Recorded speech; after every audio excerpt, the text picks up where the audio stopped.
bisa tahu karakter orang dari Kopi kopi yang dia diminum. pesan. Misalnya pesan kopi pahit, oh dia sudah kenyang asam garam kehidupan. Novel yang memiliki muatan-muatan kesetaraan gender gitu ya. Kalau diterapkan ke cinta kepada lawan jenis tambah gegirisi kan. Begirisi ya, betul. Pernah nggak Anda begitu? Di mana tanah dan kekuasaan yang ada di negeri ini tidak dimiliki oleh rakyat. Di mana tanah yang sebesar 90% itu dimiliki oleh 1% orang. Betul. Itu data. Dulu kita dijajah barat, sekarang kita dijajah utara sepertinya.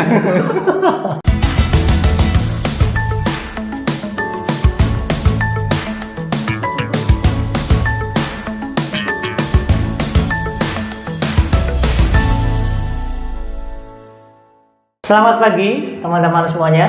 Kembali lagi di Buka Buku by Prisepena.id, sebuah konten yang memproduksi bedah buku, mengulas buku, dan membuka buku. Mengulas mengenai perjalanan seseorang dalam menemukan dan juga membaca sebuah buku. Pada kesempatan kali ini telah hadir di studio kami seorang pembuka buku. Beliau adalah Wasis Yuli Fadli, seorang CEO dari Prisepena.id. Yang hari ini kita akan mengulas sebuah novel, sebuah karya sastra besar dari seorang sastrawan Indonesia yang nanti akan dijelaskan oleh sang pembuka buku. Dan untuk pertama kali disilakan untuk Mas Wasis memperkenalkan diri dulu. Mungkin ada yang belum mengenal Mas Wasis, dan juga memperkenalkan bukunya itu apa dan ditulis oleh siapa. Oke, selamat pagi teman-teman semuanya. Saya Wasis Yuli Fadli, CEO. Apa tadi? Keseharian? Menerangkan pekerjaan sehari-hari. Pekerjaan buruh visual. Buruh visual. Kami bekerja kreatif. Lagi yang itu lagi hype ya. Itu Mas kita. Oh Mas ya. Masuk ke bukunya Mas. Bukunya Andrea Hirata, pasti sudah pernah mendengar ya tentang Andrea Hirata. Ini sebenarnya duologi. Duologi itu dua ya? Dwi. Karakter tiga. Dua. Duologi, bukunya Andrea Hirata, tapi bukan yang Laskar Pelangi ya. Kalau Laskar Pelangi kan tetralogi. Betul. Ini duologi Padang Bulan. Ini yang buku pertama, judulnya Padang Bulan. Ini buku kedua, judulnya Cinta di Dalam Gelas. Cinta di Dalam Gelas. Nanti akan kita ulas tentang buku yang kedua ini. Iya. Saya berhasrat untuk membaca buku ini karena direkomendasi oleh seorang kawan ya, namanya Budi Astono. Oh, ternyata saya sendiri ya yang merekomendasikan bukunya. Saya lupa ya tahun berapa waktu itu. Wah, lupa ini. Mungkin 3-4 tahun lalu ya. Tapi saya ingat insight-nya, yaitu buku tentang catur gitu ya. Betul. Buku tentang catur. Nah, karena saya itu hobi dan senang terhadap olahraga catur itu, maka catur itu olahraga tak? Olahraga, ada kejuaraan dunianya. Magnus Carlsen menjadi juara dunia yang kelima, tidak terkalahkan. Sampai mana? Oh, tentang catur. Pertemuan dengan buku ini, masih pertemuan dengan buku. Ketika itu Mas Budi bilang ada bukunya Andrea Hirata tentang catur, saya langsung memburunya. Saya langsung, karena ini buku kedua, berarti saya beli dua-duanya. Saya lupa, kalau tidak salah di Gramedia atau Togama, saya lupa belinya. Tapi saya ingat peristiwanya, dan menurut saya itu menarik ya pertemuan dengan buku ini. Jadi saya beli waktu itu sore dan menjelang senja, habis maghrib begitu. Kemudian saya tidak langsung pulang ke kos, tapi saya ke peristirahatan duniawi yang indah bernama Hek. Iya. Memang itu dulu dari mana? Ya dari, aku lupa, Gramedia atau Togama, saya lupa ya. Terus saya mampir ke Hek, pesan satu cangkir kopi, beberapa gorengan, kemudian mulai membaca. Dan kenapa mampir ke Hek? Karena bagi saya Hek itu sakral. Bagi kita anak-anak kos ya, sakralnya bukan sekedar sakral untuk itu. Tapi karena harganya lebih murah daripada tempat-tempat makan yang lain. Sebenarnya mungkin sama ya. Tapi yang menarik di Hek itu adalah nek saya bisa menjadi diri sendiri sampai ke dalam, terutama yang saya tidak kenal penjualnya. Betul ya. Ke kemudian apalagi dengan membaca ini yang beberapa kisah ada irisan-irisannya dengan perjalanan saya, jadi saya semakin menemukan diri saya. Tapi sebenarnya waktu itu kan memang mungkin aku juga jadi mengingat ya, berarti ketika itu memberikan rekomendasi ke Mas Wasis karena memang di dalamnya banyak, kalau saya kenapa merekomendasikan itu karena saya banyak menemukan teori-teori catur yang tidak saya mengerti. Oh iya. Jadi ya mau gacuk membaca aja ini perjalanan jalan ini dengan ini disebut ini, terus pada kuda L kesini itu disebut teknik ini. Saya cuma baca aja tapi pada teori konsepnya saya nggak paham gitu. Jadi ketika itu saya pengen Mas Wasis membaca dan mungkin saya menjadi lebih tercerahkan nantinya. Gitu. Nah, mungkin juga nanti saya akan bertanya itu, apakah pembaca yang tidak suka kopi dan tentang kopi dan catur kopi dan catur, yang tidak suka kopi, yang tidak paham catur, apakah masih bisa menikmati buku ini? Nanti kita ke sana ya. Iya. Oke. Jadi mungkin ini karena ini buku kedua, buku pertama ini mengulas tentang perjalanan seorang gadis ya, wanita, namanya coba sini. Mariam apa ya? Enong. Mariam itu Mariam Kalfru. Tapi nanti ada ini kan, ada apa namanya, ada karena kelanjutan kan menurut saya karya-karya Andrea Hirata itu juga kelanjutan gitu. Betul. Perjalanan yang ditinggal ayahnya, kemudian ini saya mengingat ya kan sudah bertahun-tahun yang lalu ya, yang ditinggal orang tuanya, dan Andrea Hirata kan lihai dalam memainkan pergulatan itu ya, sampai kalau getir juga kita merasa getir, sedih, kalau bahagia juga kita ikut merasa senang. Bahkan ketika di sini di pertandingan catur itu saya ikut merasa deg-degan. Saya nggak tahu, kamu juga gitu nggak? Saya merasa deg-degan ketika yang perempuan itu, yang tokoh utamanya itu bermain catur itu sama dengan mempertaruhkan hidupnya. Kan ketemu juga sama mantan suaminya kalau tidak salah. Itu kan di situ ada pergulatan batin menurut saya. Masa sih main catur sama mantan suami? Di situ tidak sekedar main catur tapi mengingat masa lalu, mengingat mungkin ada KDRT di dalam rumah tangganya gitu. Ada sesuatu yang lebih yang dipertaruhkan di dalam catur itu ya.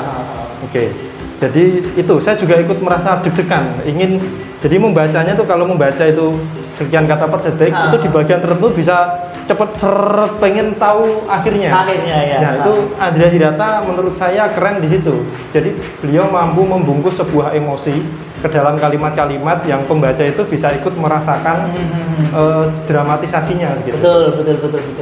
Buku ini memang karena kemarin kita ini ya, artinya kita berbincang karena kita saling merekomendasikan. Saya nggak tahu catur, Mas Wasis tahu dan paham betul dengan catur, bahkan nilainya di catur chess itu sampai berapa sekarang?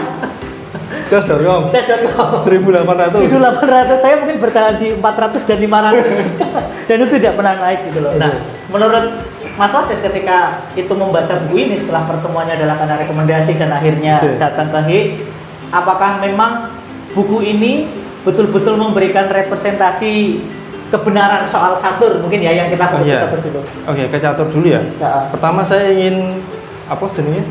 Mengulas. Bukan. Nah, kuwi dudu ngono ki apa? Disclaimer ya. Disclaimer. Saya bukan ahli catur ya. Saya bukan Dewa Kipas. Ya kita pernah melihat Dewa Kipas ya. Saya ratingnya di bawah Dewa Kipas. Dewa Kipas itu 2000 ya. Padahal tinggal 200 lagi loh sampai. Kuwi angel. Magnus itu 2.800. Magnus Carlsen. Tapi beda rating di chess.com dan rating Elo internasional itu ya. Elo ya namanya ya, Elo rating catur ya. Buku ini sebenarnya tidak hanya tentang kopi dan catur, tapi tadi utamanya tentang perjuangan seorang wanita dalam menegakkan mengusung nilai-nilai keadilan. Kita tahu kata wanita sendiri itu kan penuh ketidakadilan ya. Iya, isu-isu wanita sekarang lagi banyak banget. Kita hidup di zaman di mana sisa-sisa rezim patriarki itu masih kita rasakan gitu. Jadi bayangkan wanita itu penuh beban, penuh ketidakadilan, penuh. Jangan ketawa. Sorry. nanti ada yang mengomentari kita nanti. Oke. Nah, karena saya suka dengan catur, jadi saya membaca buku ini juga semakin senang, semakin bahagia, ya. Semakin asik ya.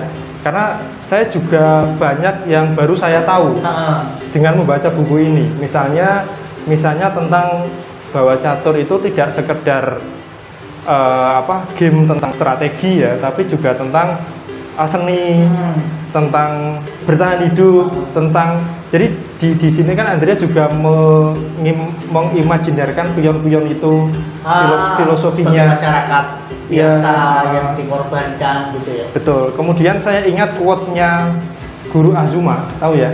Guru Azuma Naruto. Betul. Oh iya. Gurunya Shikamaru. Waktu itu Shikamaru ditanya, yang paling penting yang harus dilindungi dalam catur itu apa?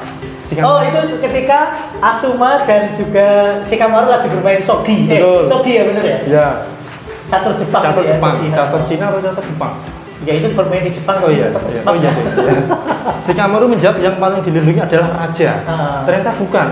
Dan inline dengan buku ini ternyata yang perlu dilindungi adalah pion atau kader atau anak-anak kecil kita yang kelak besok akan menjadi pemimpin, mungkin gitulah ya. Oh iya. Saya jadi ingat film Naruto juga ya, ketika Guru Azuma sama ini mau naik ke setelah Chunin apa sih? Habis Chunin itu kan ada setelah Chunin. Nah, jadi kan dia mau naik ke level berikutnya setelah dari Chunin apa gitu loh. Yang dia Chunin Bu. Iya, Chunin betul. Chunin ya benar ya, kalau nggak salah nanti di ini ya. Jadi memang itu filosofi yang menarik ya saya juga tercengang itu. Ternyata yang lebih harus dilindungi bukan raja, tapi anak-anak, kader-kader, orang-orang yang nanti akan memimpin di masa yang akan datang. Betul. Gitu. Dan kader-kader itu kalau sampai garis finish kan menjadi sesukanya dia ya. Menteri atau beteng atau. Oh iya betul, kalau di catur itu kan kalau pion itu sampai titik paling ujung itu kan dia boleh mengubah dirinya jadi apa gitu ya. Betul. Jadi apa? Prok. Iya ya, betul ya. Iya ya, kalau kita bisa membuka jalan, artinya kalau gajah atau kuda bahkan menteri bisa membuka jalan. Menteri ya gajah ya? Menteri itu gajah atau ya betul. Gajah. Dia bisa membuka jalan agar pion bisa sampai ke ujung kan, itu ini ya sebuah kebanggaan bagi sebuah mekanisme kebahagiaan dari itu sendiri ya. Betul. Ini menarik sekali. Terus juga diangkat tentang misalnya ya, tapi banyak sih, misalnya filosofi salah satu pembukaan catur yang terkenal, pembukaan Sisilia yang saya punya move-nya tapi enggak ini. Kui logonya Prisepena bukan. Pembukaan Sisilia, ya jelaskan Mas, aku nggak mudah sekali berkaitan dengan dunia persaturan. Di dalam catur itu kan ada namanya teori pembukaan supaya permainan itu efektif lah ya. Ada pembukaan yang defensif, ada pembukaan yang ofensif, menyerang terus, pokoknya menyerang. Ada salah satu namanya pembukaan Sisilia. Ternyata itu terinspirasi dari suatu kejadian di kota Sisilia yang jadi pembantaian satu keluarga. Tragis lah, dipateni dus. Nah, ternyata diterjemahkan dalam bentuk strategi pembukaan catur itu gitu. Nah, bentuknya seperti apa? Yang maju pertama siapa? Yang maju pertama tentu pion ya, tapi pion yang sebelah, aku kalau notasi aku lupa ya. Dan saya sendiri itu pembukaan yang paling sulit saya pelajari. Pembukaan Sisilia itu. Nah, kalau Belanda, Spanyol, Italia, Karokan itu enteng lah ya. Karokan ya, ini nama-nama. Karokan kemarin pas kasus Dewa Kipas itu sering disebut kata-kata Karokan. Apalagi kalau bermain dengan teman kita Aditya Yoga itu dengan pembukaan apa saja enteng gitu. Enteng ya, mudah ya. Kalau saya gacok main catur ya gacok maju, nggak tahu pembukaan, nggak tahu strategi. Yang penting tahu model jalannya catur itu udah seneng gitu. Jadi menteri harus kayak gini, kuda harus itu wis seneng. Karena nggak tahu apa sih strategi yang bagaimana cara bertahan seperti apa, nggak pernah tahu gitu. Saya juga sempat berbagi itu. Nah, sama-sama tahu langkahnya.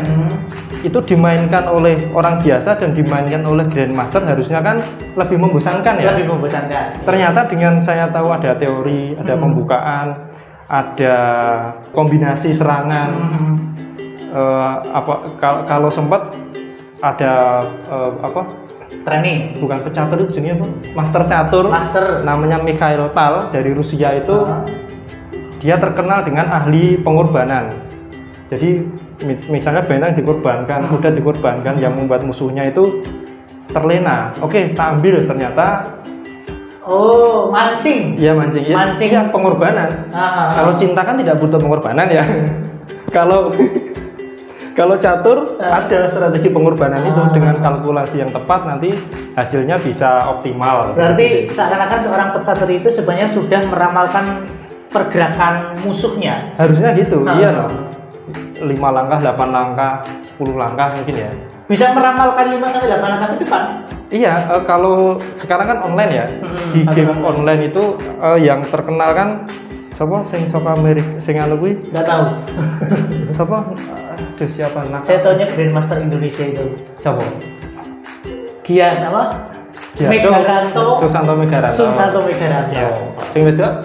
Sing wedok jenenge kasih clue. Iren. Ya. Halo Mbak Iren. Nanti di tag ya Mbak Iren berkaitan dengan catur, permainan catur di novel ini.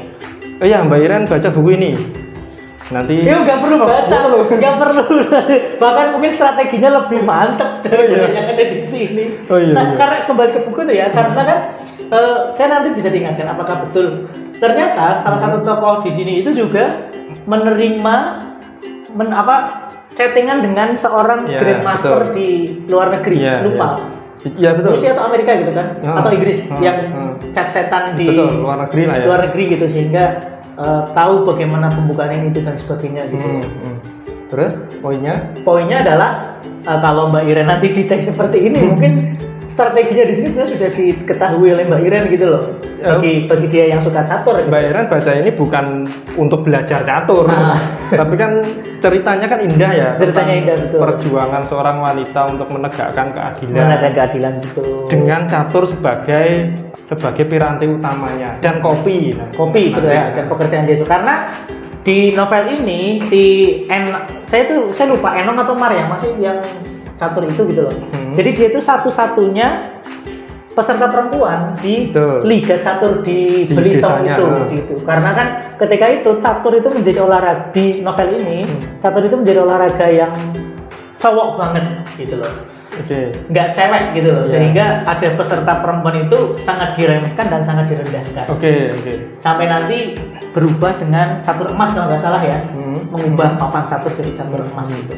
Dan Andrea kan kalau menulis novel kan riset ya.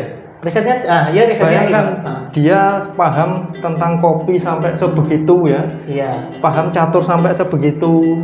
Ketika di Laskar Pelangi juga eksplorasinya luar biasa gitu kan. Betul. Kan keren.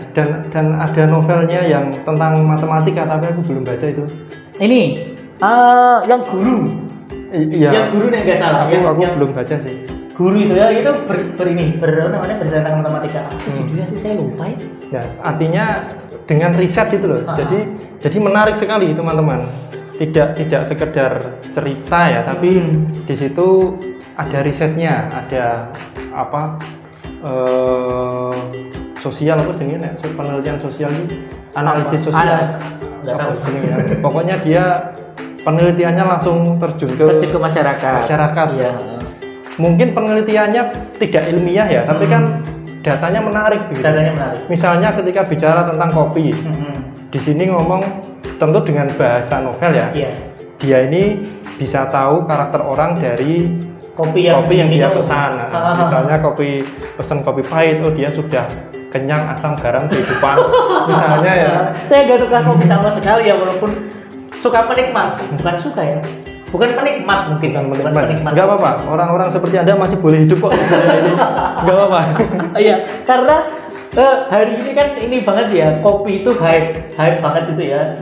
Muncul banyak banget kafe-kafe kopi, seakan kopi menjadi itu gaya hidup yang keren, tren dan sebagainya. Walaupun saya nggak tahu kenapa kopi harus diseduh, harus di roasting dulu dan sebagainya. Saya nggak pernah memahami itu gitu. Walaupun katanya itu perjalanan panjang dari dari kopi itu kan bukan asli Indonesia ya, kalau nggak salah yang dulu Brazil, penelitian komoditas utama Brazil. Brazil terus didatangkan di Indonesia, terus dilakukan kayak kerja paksa untuk di beberapa daerah ditanam kopi. Ya, jadi sebenarnya kopi itu sebenarnya adalah keringat penjajah, keringat pahlawan-pahlawan dulu yang dijajah sebenarnya. Oh, kamu oh gitu ya? Iya.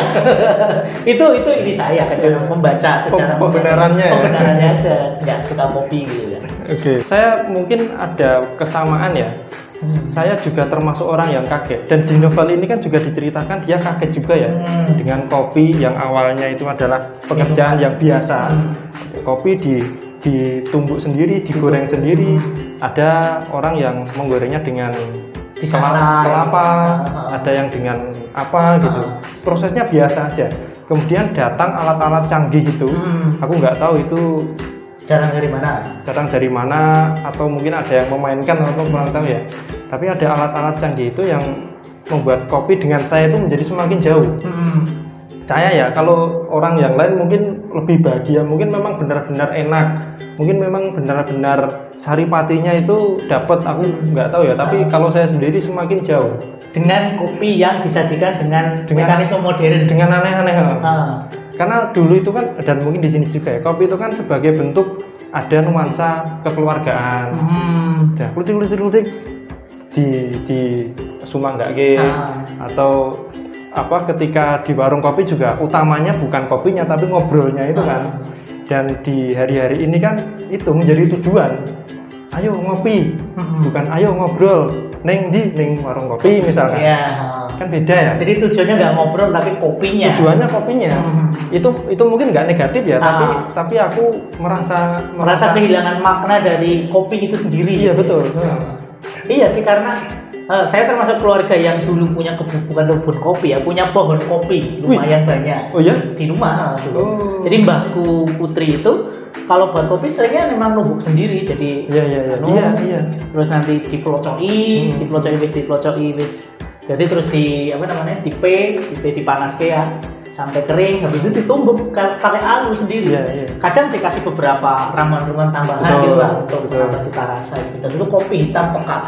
Dan ketika kalau neng Banjarnegara namanya dijeri ya, atau disajikan gitu.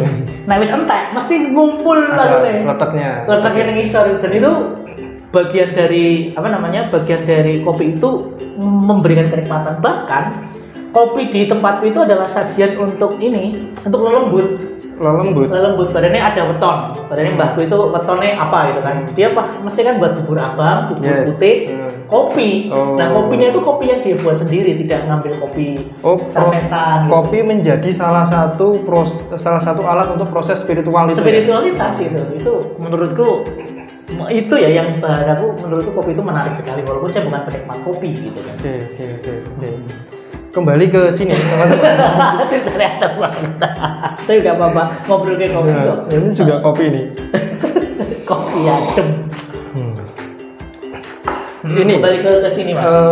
Andrea tadi ya riset dan menarik, misalnya tadi bisa tahu karakter orang dari kopi yang diminum. Orang yang pesan kopi susu, kopi ditambah susu, dia misalnya lebih ke acuh misalnya ya.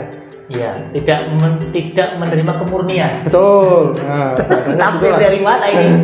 Nah, kita kan juga bertanya ini tafsir dari mana Andrea ini? Cuma kan kita masa bodoh dengan kebenarannya itu, tapi itunya sendiri sudah menarik gitu. Betul. Orang yang pesan kopi yang manis, orang yang biasa-biasa saja misalnya gitu. Gitu sampai mendetail seperti itu ya berkaitan dengan kopi gitu ya.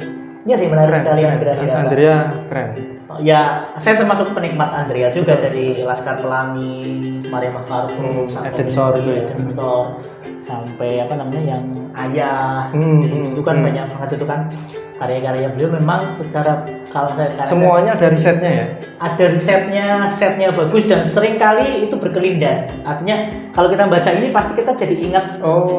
Ingat novel dulu dia kayak gini toh. Jadi itu memang menurut saya dia termasuk novelis yang jenius ya. Nah, kita tadi kan kopi, kita ke catur Mas, ke caturnya. Catur. Filosofi apa yang bisa diambil? Kita konsen di filosofi ya. Catur yang ada di sini apa yang bisa kita ambil dari konsepsi catur yang ada di novel Andrea Hirata ini Mas? Tadi disampaikan di sebuah desa itu ada Belitong ya. Ada turnamen catur yang tokoh utama di sini ingin sekali quote-nya kan keren. Beri aku beri aku sesuatu yang sulit, aku akan mempelajarinya. Wah, aku merinding. Ono dempet gitu. sing angel iki apa? Tak sinaonane. Itu kan pembelajar yang tangguh ya. Terus di novel yang lain kan belajar musik juga, ya kan? Biola. Di sini belajar catur dan dengan fenomena Dewa Kipas kan Grandmaster ngomong terus penikmat catur apa jenisnya itu komentator catur juga ngomong bahwa fenomena tidak ada fenomena orang terus tiba-tiba jadi Grandmaster itu kan nggak ada karena saking kompleksitasnya permainan catur.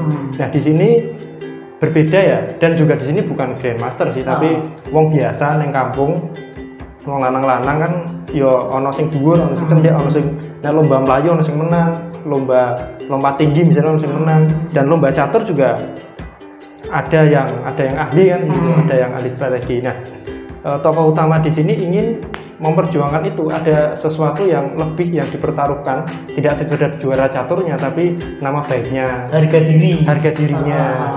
Yang aku diremehkan di sini. Oke, saya tak menang di pertandingan itu misalnya. Dan menariknya masalah apa sih? Kompleksitas plot.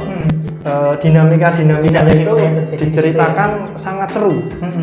Pergolakan batin tokoh utama lah ya kalau dalam teori sastra gitu ya, pergolakan batin tokoh utama gitu. Pergolakan batinnya sangat dimunculkan ya, sangat dimunculkan. Mungkin film yang menggambarkan, yang bisa menggambarkan film apa jenisnya, Fast and Furious atau Agen itu apa? Sing aktor yang ganteng siapa jenisnya? 007 Oh bukan. Mission Impossible. Mission Impossible itu kan Brasil ngono kan. Nah, di sini juga ada semacam misi nggak mungkin kayak gitu itu. Misalnya ketika tadi ini kan ada kecurangan ya. Dicurangi. Yang tadi itu. Karena ada ini, ada yang mencari tahu metodenya, terus memberikan kode ini gitu. Nah, itu kan syarat dengan deg-degan. Kita berwisata deg-degan ada di sini. Misalnya ketika harus mengakses internet karena berhubungan dengan sana, naik sepeda, sepedanya itu ada salah satu bagian yang tidak lancar kan, jadi gagal semua. Nah, kan sama kayak Mission Impossible itu kan, begitu gagal di satu kan ke belakangnya gagal semua. Misi tidak tercapai. Betul. Tadi pertanyaannya filosofi ya. Filosofi terkait satu. Ini efek lama gak baca dipaksa untuk ngobrol kayak buku gitu. Tapi gak apa-apa, bisa dari ingatan kecil lah ya untuk membahas bukunya Mas Andrea Hirata. Filosofinya sedikit, lebih banyak tadi sih Mas Budi. Bagaimana dia belajar, bagaimana dia kegigihannya. Okay. Aku ingin menang ning kono. Nah, itu kan diceritakan. Iya. Bagian-bagiannya. Apalagi musuhnya mantan suaminya. Itu kan iya. Ada sesuatu yang harus dia buktikan kan. Kowe mbiyen nyanyi ayaku misalnya nih di dalam batinnya ya. Kowe jago apa tak sinau sik, tak kalahkan di dalam permainanmu kan gitu. Iya, betul. Kan keren. Ini semoga bisa menginspirasi banyak wanita dan banyak laki-laki. Ini bisa dikategorikan ini ya, novel yang memiliki muatan-muatan kesetaraan gender gitu ya. Sangat. Iya, gitu. Betul. Betul. Karena iya penuh ketidakadilan, terus ada sedikit usaha dan dia usahanya total untuk melawan itu gitu. Untuk melawan kepatriarkian yang ada di wilayah itu. Walaupun settingnya itu kalau nggak salah 80 atau 90-an kan.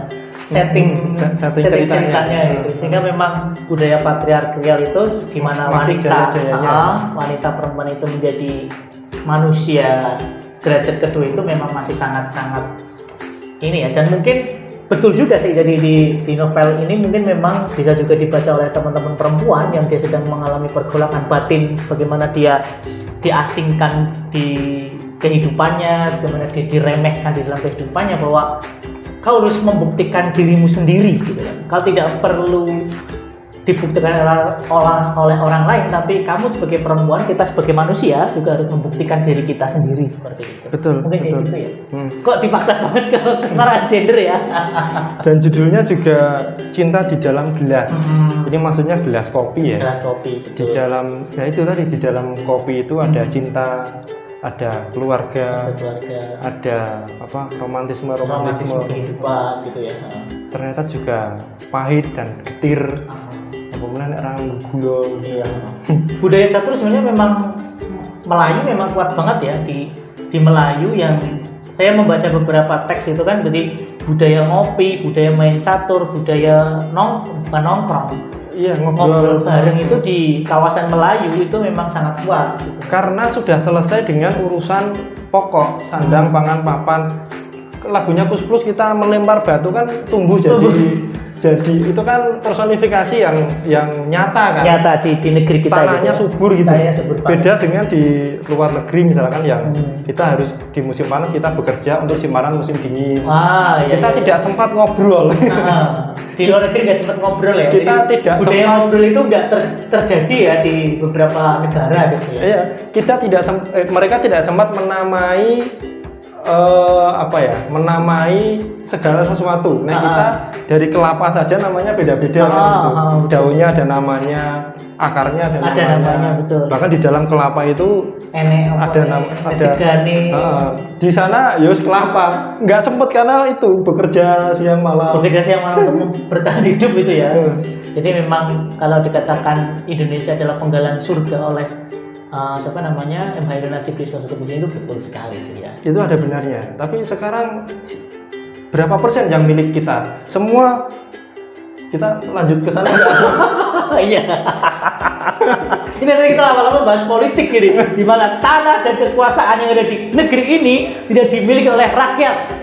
Mana tanah yang sebesar 90% itu dimiliki oleh 1% orang. Betul. Itu data. Dulu kita dijajah barat, sekarang kita dijajah utara sepertinya. Jangan-janganlah berbahaya dan nanti konon kita nanti di apa namanya? Di take down.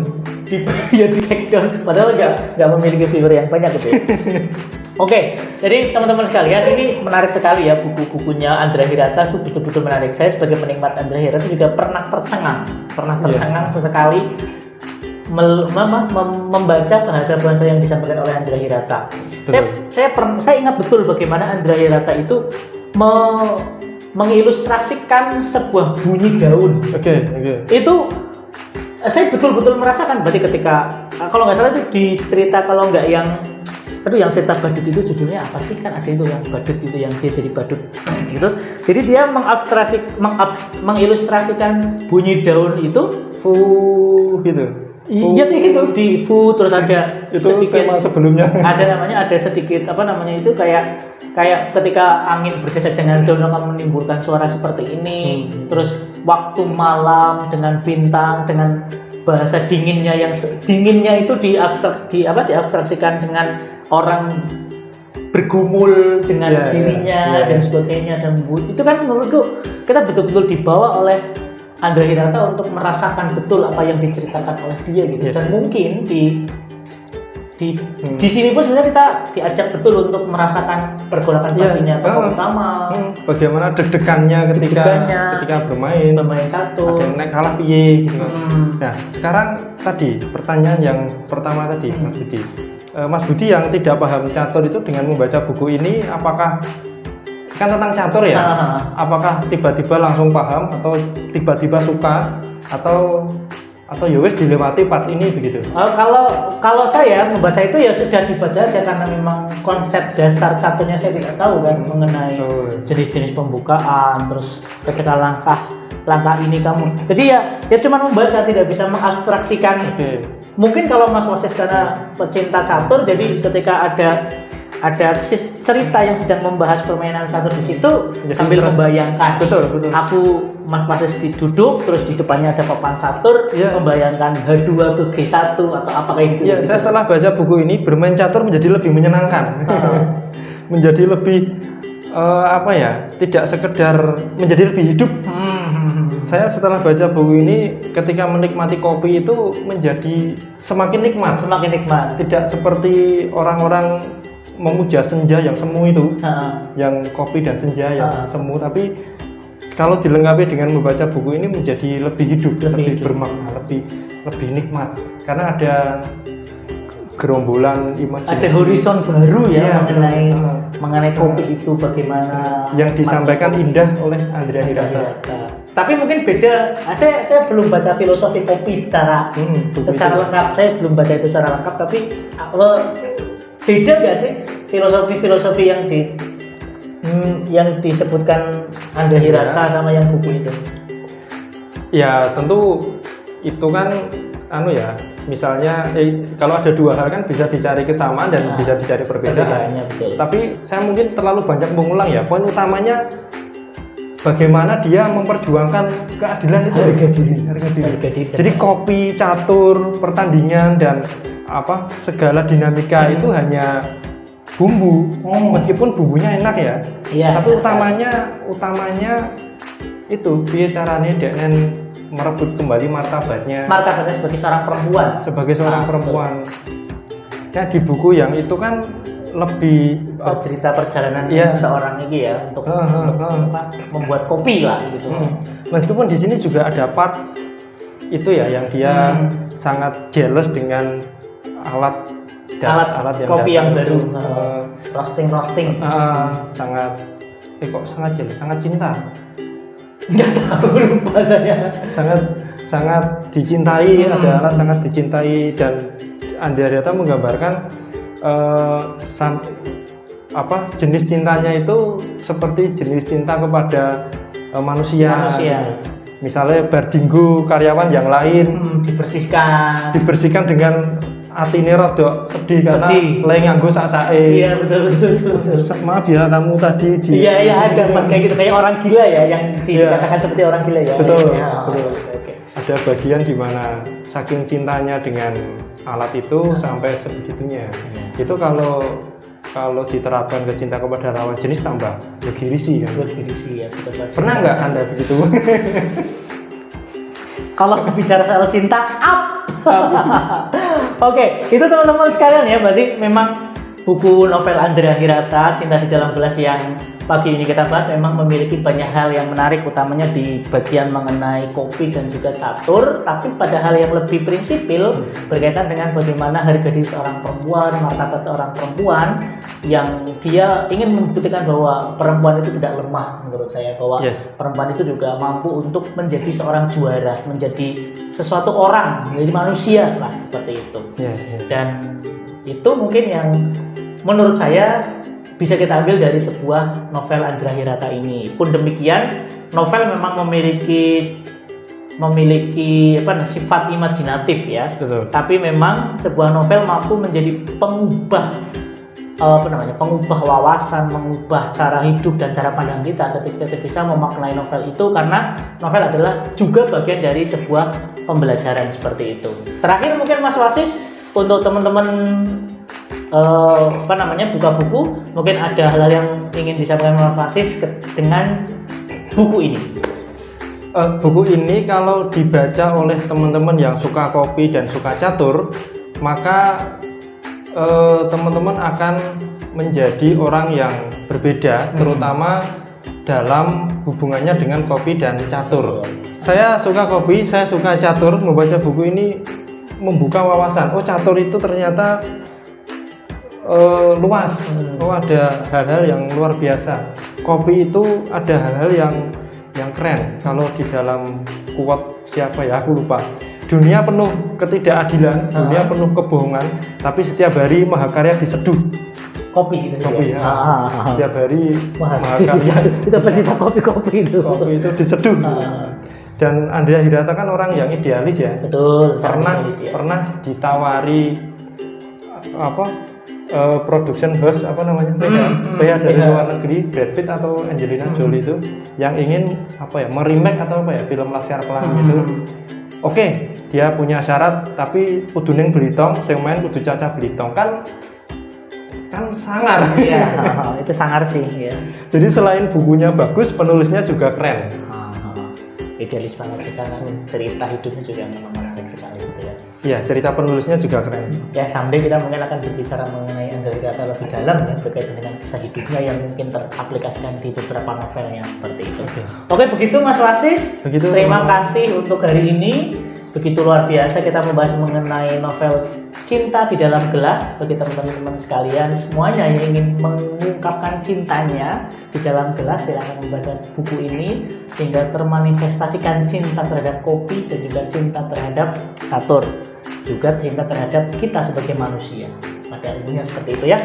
Terima kasih itu dari kami dari prisepena.id lewat Buka Buku. Terima kasih, jangan lupa tetap terus mengikuti konten-konten kami karena pasti akan ada konten-konten berkaitan dengan buku yang akan menarik tentunya tentunya untuk Anda semuanya. Terima kasih dari kami. Assalamualaikum warahmatullahi wabarakatuh.